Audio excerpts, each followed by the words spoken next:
আসসালামু আলাইকুম, কেমন আছেন আপনারা সবাই? দেখতে দেখতে রোজা 4টা চলেই গেল। এখন পঞ্চম রোজা। খুবই দ্রুত রোজাগুলো চলে যাচ্ছে। তো এখানে আমি আবারও দ্বিতীয়বারের মতো চনা আর চনার ডাল দুটোই ভিজিয়ে রাখছি। এখন এগুলোকে প্রেসার কুকারে দিয়ে দিব আর চনার ডালটাকে ব্লেন্ড করে ফ্রিজে রেখে দিব কয়েকদিনের জন্য।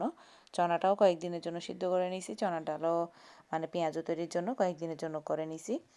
তো এখানে আমি আজকে ডিম আলুর বড়া বা চপ তৈরি করে নিব, তাই আমি এখানে ডিম সিদ্ধ করে নিয়েছি, আলু সিদ্ধ করে নিয়ে এখন ভালোভাবে এখানে বেশি করে পেঁয়াজ আর পুদিনা পাতা দিছি। পুদিনা পাতার কারণে একটা সুন্দর একটা ঘ্রাণ আসে। তো পেঁয়াজ পুদিনা পাতা আর কাঁচামরিচ কুচি করে দিলাম। আর আমি চিলি ফ্লেক্স দিই নেই, যেহেতু বাচ্চারা খাবে, বেশি ঝাল ওরা খেতে পারবে না। তো এখন আমি ডিমটাকে একটা ডিমকে এভাবে 4 পিস করে করে নিয়ে কেটে নিয়ে হাতে ভালো করে তেল দিয়ে এই মানে চপগুলো তৈরি করে নিব। অবশ্যই হাতে ভালোভাবে তেল মেখে নিতে হবে, না হলে আলুগুলো হাতে সাথে একেবারে স্টিকি হয়ে লেগে যাবে। তো আমি এখানে প্রত্যেকটা চপ তৈরি করে নিচ্ছিলাম।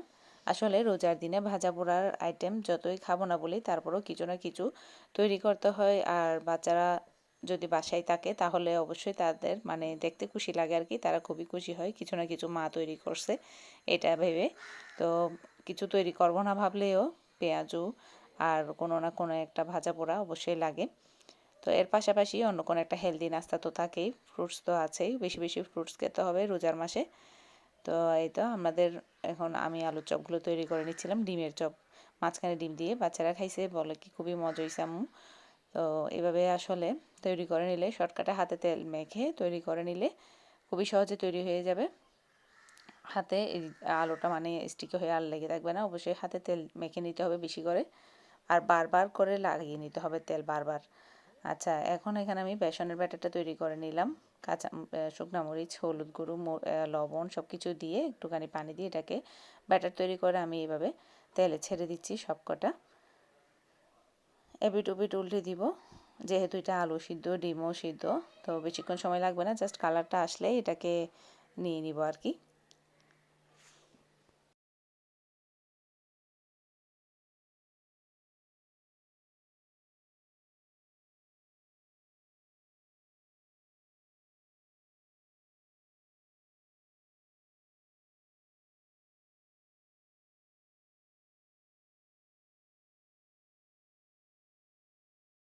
আলুর চপ।